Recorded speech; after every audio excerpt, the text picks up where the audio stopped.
To Matchday Live, a game in which City have drawn 1-1 with Aston Villa. Statistically, City with 73% of the possession, 13 shots, 4 on target to Villa's 1 on target. The game feels slightly frustrating for me towards the end. I'll see what the opinion of my guests are. I've still got Darius, Vassell and David James. How are you assessing that 45 minutes?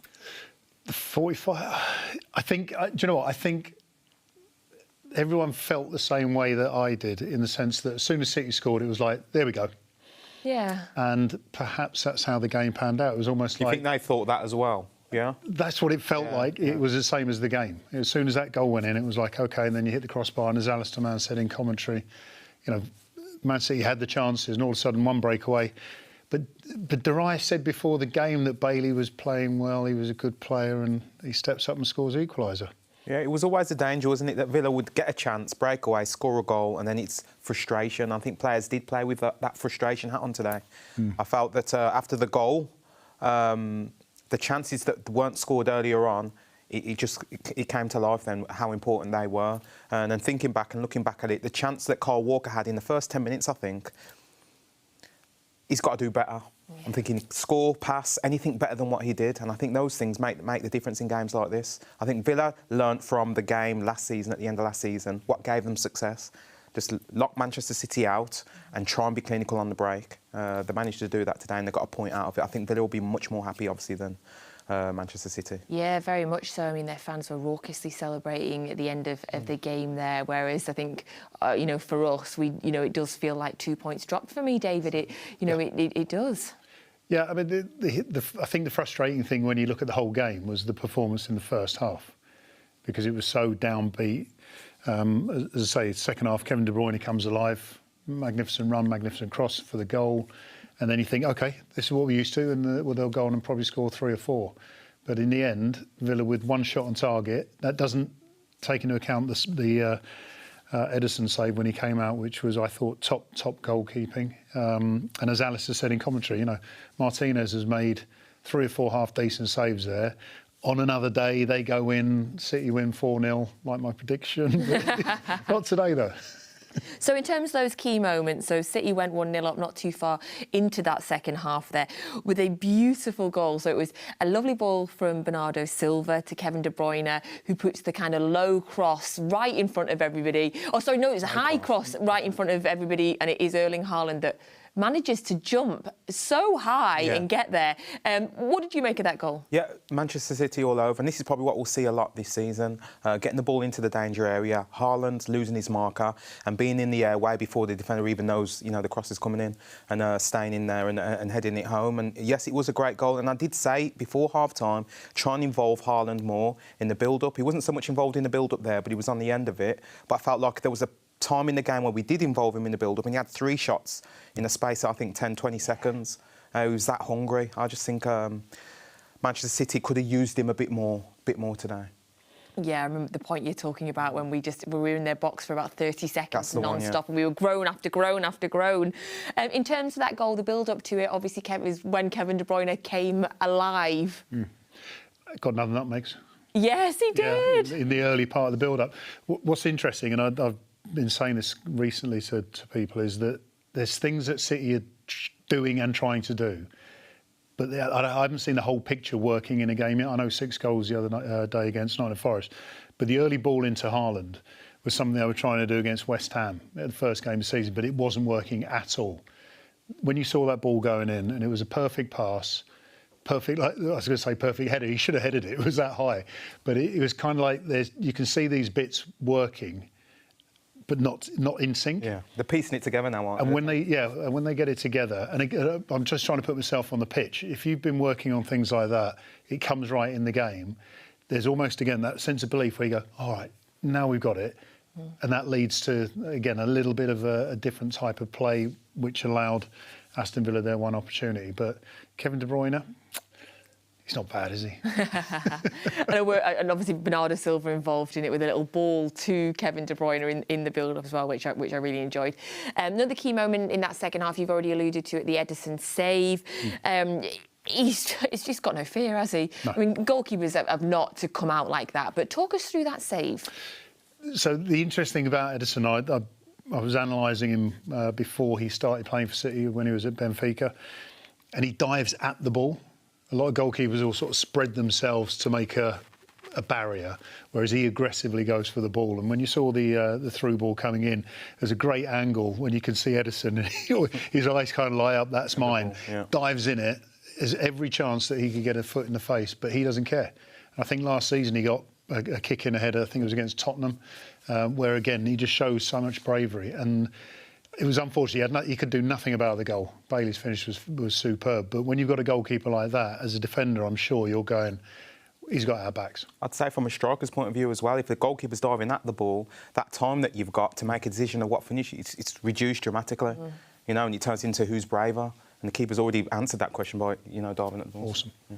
Any competition of who's braver is going to be won by Ederson, isn't it? Regardless of who's involved. What I find incredible about it as well, David, is so often we see Ederson in games and he's got nothing to do and he's kind of standing on his own, and the concentration levels that he must have to then instantly be able to switch on and do something like that is just insane. Yeah, and what adds to that is the fact that, you know, I think his upbringing was as like a midfielder, if I'm not mistaken, an outfield player where you would have a lot more contacts on the ball. So to be in goal and be happy not to have that, I think he kicked the ball over the halfway line once, which is, again, for someone who's got such a big, accurate kick, that discipline, I love him. Yeah. But you already know that. Yeah, the discipline is insane.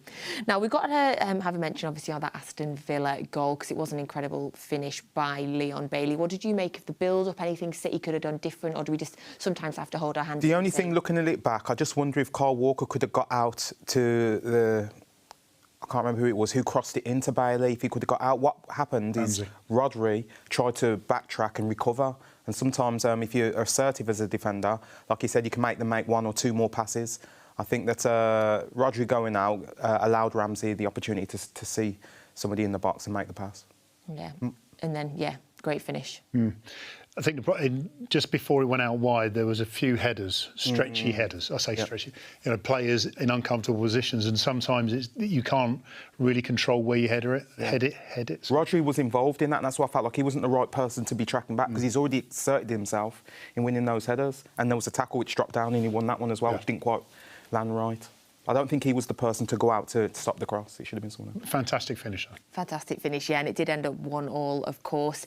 So kind of looking overall, Darius, is there, in terms of what could City have done differently or better, or is it just one of those days? I think it was just being clinical when it counted. Sometimes it's too early to get the chance, or it can be, but I think City are good enough now to put those early chances away and put the game to bed early doors. They weren't able to do that. I felt like they could involve Haaland more in the build-up, and that's not just a big long ball to him.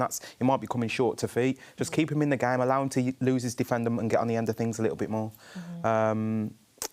Other than that, no, I think they just needed to be more, as I said, more clinical. Anything you learnt from today?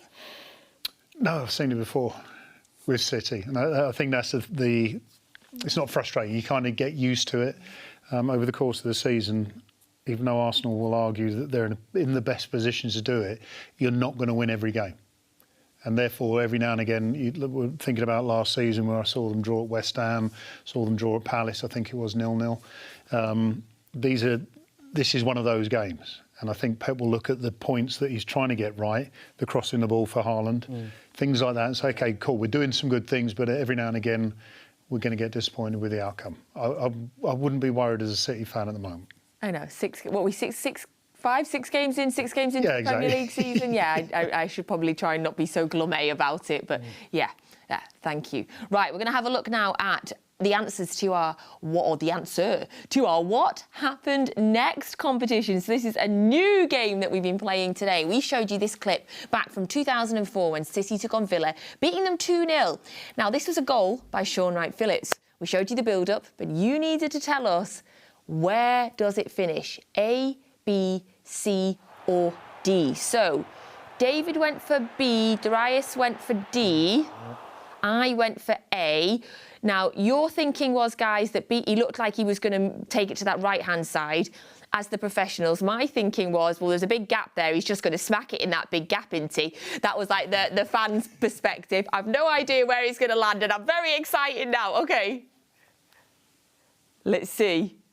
Okay. Oh, they're building up the tension. Fan v professional footballers. Come on. Okay, so that's Joey Barton about to cross it. Right, Sean. Oh, yes! Yeah, he was right. Oh, yes. That's A, isn't it? That is A, right? Hold on. Boom. Oh, yeah! Well done. Why, thank you. There you go. Smack it where the gap is. I don't think he meant it. That's my coaching style. Not the short off his left foot. I'll message him afterwards, see if he meant it. Yeah, I'm going to message him and see if he meant it. So thank you for taking part in that game if you did. Apparently there was only 2 people. Does that include me, I wonder? Was it just 2 of us in the world that got that right? Or was it me plus 2? Oh, 4, including me in total, got that right. So you see, everybody was listening to you 2. Oh, they probably went for 4-0 as well. So thank you for joining in our What's Happened Next game. We will play that again in some of the games coming up because the games are indeed coming thick and fast. We have another game on Tuesday night as we start the Champions League group stage for this year. So Tuesday night, gents, we take on Sevilla away. The Champions League this year. Oh, gosh, every year we start it with this immense sense of hope, David. But, what are you kind of thinking of the competition for us this year? I'm expecting the same kind of excitement. The Champions League is a special tournament, obviously. With Haaland in it, I mean, that's the... Hopefully for City, that's going to be the... Hidden ingredient. I like that phraseology, yeah, hidden ingredient. I think for especially the game against Dortmund when that comes up, wow. But it's one thing that's very interesting about this season tournament, because of the World Cup and all the group stage games being played before the World Cup, is whether the likes of Pep and the fancied teams are going to go, let's get this done double quick, so we don't have to worry about players playing in the latter games of the group stages, and whether they want to finish top or just get qualified. Yeah. Do you think we want to finish top or just get qualified? Finish top. Yeah, that's the right thing want to finish top, but with so many games, I just think there's a point where it's like, just get qualified and then don't worry about it too much. Because if you're good enough to win it, you'll win it. So we start with Sevilla away on Tuesday. Then the following week we have Dortmund at home. What are you expecting from those games, especially seeing as the fact that we've played today, we've had this result today, the game is Tuesday? I'd like to see City more clinical, yeah. I'd like to see them get the best out of Haaland. Not to say they haven't done it so far, but I think this is one of the big reasons he's been bought for these matches, to come into his own. And as I say, Jamie was saying, keep building on what they're doing well. You can use these games for that. You can get a lot out of that, come back to the Premier League with that knowledge and be a better team for that as well. We'll likely be the favourites in our group, as we generally are. Yes, trying not to be too overconfident or modest.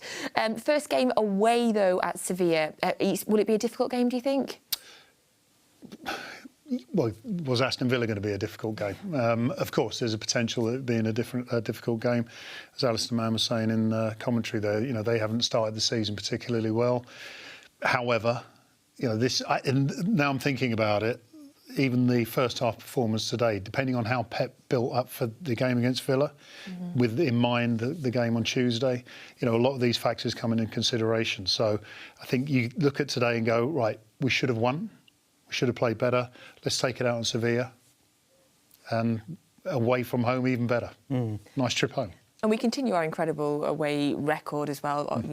Unbeaten in, I forget what it is now, but it's a long time away from home.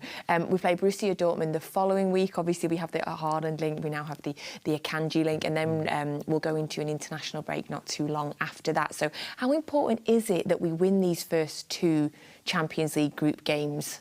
Yeah, I think it's not more important than before. It's always important that they win it.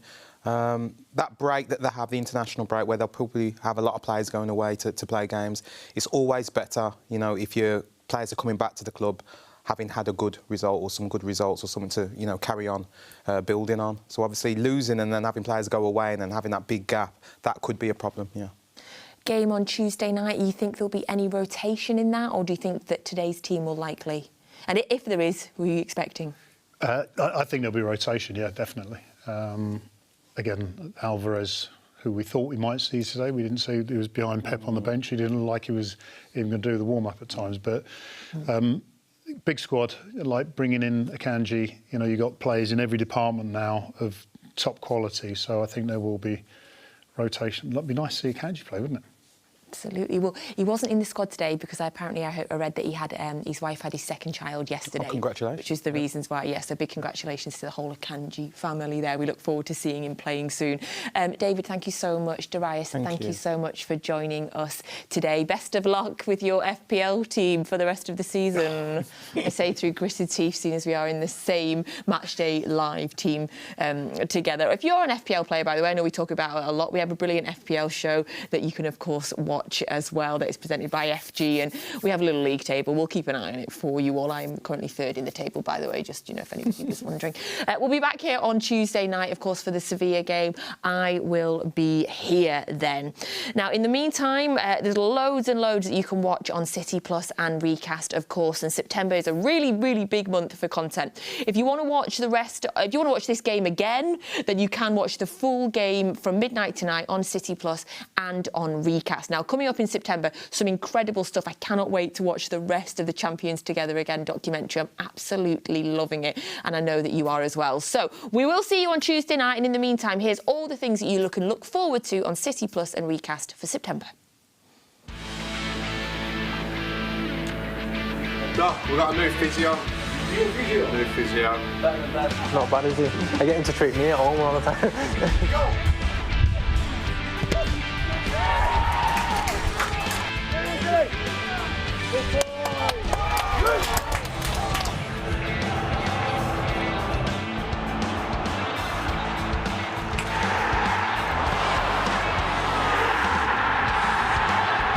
Ball aside and a great ball through.